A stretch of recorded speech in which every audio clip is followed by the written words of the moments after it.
And then, ikaw, Attorney Jokno, marami kang kliyente na victim families ng EJK, kaya familiar ka sa issue na to? Yun po ba yun? Meron po at meron kaming inihain na kaso sa Korte Suprema sa ngalan ng 3 kliyente namin na nando pa rin at nakapending sa Supreme Court. Kliyente, meaning to say, namatayan ng mga pamilya? 3 po sila. Yung isa, si Jefferson Soriano, ay survivor din ng EJK. Okay. Yung isa, si Rowena Apari, ay nanay ng napatay na nanlaban daw. At yung pangatlo ay relative po rin ng isang EJK victim. Okay, pero EJK po ito, since familiar ka naman sa background facts, yung mga attempted EJK or victim ng EJK, sa ngalan ng war on drugs ang operation ng police? Yes. Okay. Yes, Your Honor. Siguro kaya nyo naman siguro i-organize po yung data? Bigyan nyo po kami ng information. Sure. And Of course, Your Honor. dahil dyan sa pag-aral mo sa issue na ito ay na-encounter mo ngayon yung Memorandum Circular 16-2016. Yes, Your Honor. Sino po nag-issue nun? Si Chief PNP noong panahon na yon, ngayon Senator Ronaldo Bato de la Anong Rosa. date yon? Ronald lang, Ronald. Ronald. Walang O. Sorry po. Anong date yung MC 2016? July 1, 2016. Okay, July First day po niya sa July pag-upo 1, bilang 2016. Chief PNP. And as an experienced lawyer, napansin mo doon ang pag-insert ng anong mga salita? Na alanganing salita? Neutralize po at negate. Negation ata nang nandun, ano? Yes. Anong mas madalas gamitin doon? Neutralization. Neutralization. Yung negation, ilang times na bang 5 ginagamit? beses po nabanggit yung neutralize at 2 beses nabanggit ang negate. Negate. So, sa pag-aaral mo, just in case you know, sa mga police material, is this the first time na ginamit ang neutralization, neutralize, negation, negate? May mga 1 or 2 na mga police documents na nakita ko po yan, pero wala akong alam na may ganyan sa mga utos sa drugs, lalong-lalo na sa war on drugs, kundi ito lang CMC 16-2016. Pero yung mga naalala mo na-encounter mo yung terms, in what context mo naman sila na-encounter? In police documents? I think it was pointed out by then Justice Carpio in one of the hearings, the oral argument during the Almora case, the war on drugs case. Siya po ang nagbanggit po sa amin nung kami nakaharap sa Supreme Court. Alam mo, diniscuss ko na rin sa staff ko yan eh. What would be a better word to replace neutralization or negation if you do not have killing as included in the meaning of the word? Sige nga, can I benefit from your presence, Attorney Jokno? Kaya nga po ako nagtaka dahil alam naman natin na ang tungkulin ng pulis ay manghuli, mangkalap ng ebidensya at magsampa ng kaso. Yun yung hinahanap namin sa command circular. Mang-aresto kayo, kumuha kayo ng ebidensya, mag-file kayo ng case. Nung nakita namin paulit-ulit yung negate at neutralize, sabi po namin, bakit ito ay nailagay doon? Kung ang purpose ay mang-aresto, bakit hindi na lang ginamit yung salitang aresto? Mr. Chair? Okay, at Senator Bato? Yeah, Mr. Chair. I just would like to react. Yung insistence ni Atty. Jokno about using the word neutralize na puro killing lang ang gusto niyang palabasin. If you can remember, Atty. Jokno, during our senatorial debate doon sa UST, almost 6 years ago, sinagot na kita tungkol dyan. Kasi insisting ka na pag-neutralize, patay agad. Sinagot na kita extensively doon sa debate na yun. Kaya nga siguro ako nanalo. Ginawa akong senador ng taong bayan. Dahil nasagot ko yung tanong mo na yun. If I will give you the Google meaning of neutralize. Ito pong nakasabi. It is a verb. Render something ineffective or harmless by applying an opposite force or effect. So ano ibig sabihin yan? Render something ineffective or harmless by applying an opposite force or effect. Ano yung opposite force or effect na sinasabi? Yan ang sinasabi mong negation. Negation operation. Paano gagawin yan? Kasi sabi mo, gusto mo magpulis-pulisan eh. Gusto mo yung term ng pulis, talagang insist yung gusto mong meaning eh. Yung negation operations ay pagkakandak ng operations against the suspects.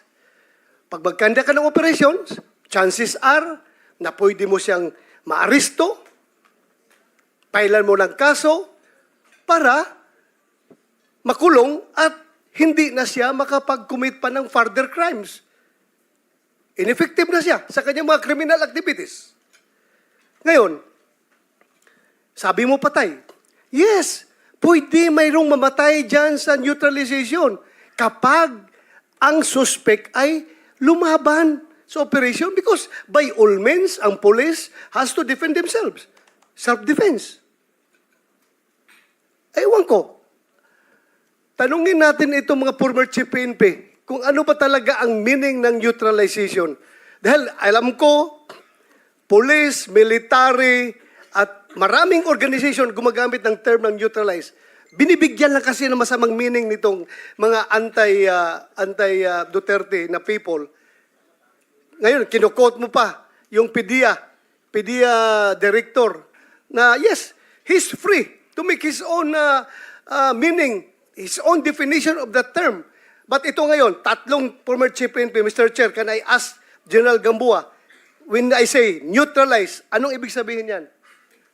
You have the floor. These three former PNP chiefs came after the PNP chief Bato. So tama. So, Correct. Yes. And if So, indeed that memorandum that I signed, cited by Attorney Jokno, was true, nabasa then nila they yun. were covered by that memorandum. And I would like to seek their opinion as to the intent of that memorandum. Is it really killing? Otherwise, kung gusto kong patayin yung mga suspect na yan, bakit pa ako gagamit ng neutralized term? Gagamitin ko ang to kill.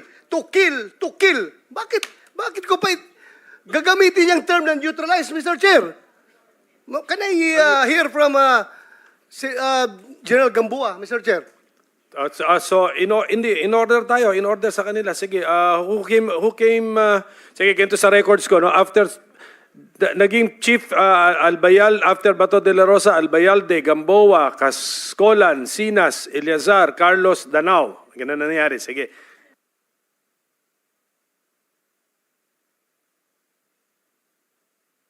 Okay, the question of Senator Bato, he wants to direct it first to lawyer pa pala itong ating lawyer, former police chief, Attorney Archie Gamboa. Yes, sir. Thank you very much, Mr. Chair.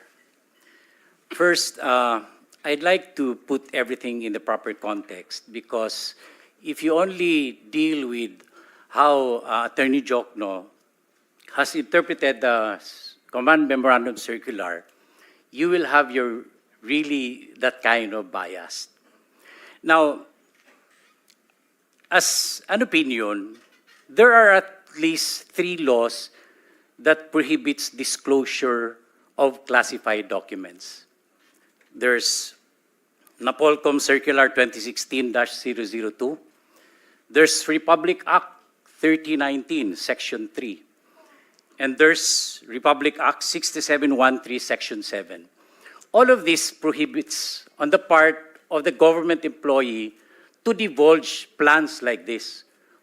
For your information, that plan that was presented is classified as confidential. There are limits to the access of that. Why? Because while it may not endanger national security, peace and order, and public safety, it might be prejudicial to the interest, prestige of national government activities. It may cause administrative embarrassment. It may cause unwarranted injury, and it may be advantageous to other nations. I am telling this because first and foremost, those documents are not supposed to be accessed by the public. But this responsibility lies on the government employee themselves. Pero ito, wala na tayong magawa, Mr. Chair, dahil lumabas na siya. Now let's go back to how policemen would interpret this. Before we became members of the Philippine National Police, we were members of the Philippine Constabulary. And the word neutralization can often be found in operational plans of the military. It's always there. So probably, as we transition to the now Philippine National Police, we carry the same interpretation. Now, if you look at the entire CMC, the Command Memorandum Circular, in the coordinative portion, it emphasizes respect for human rights as embodied in the 1987 Constitution, respect for police operational protocols. It's all there. So if you take it in its entire context, you don't necessarily mean neutralization is killing. Because it may cause, no? There's a question of bakit nag-iba ang shift ng strategy ng PNP to double barrel? Bakit merong tukhang, merong HVT na sinasabing nagde-determine ng drug list? When you are a member of the military, even in our campaign against the insurgents, we always start with the order of battle. The order of battle is the list of suspected communists, be it armed guerrilla or even legal fronts. Because this is where you start your work. Because if you start from nowhere, where are you going to go?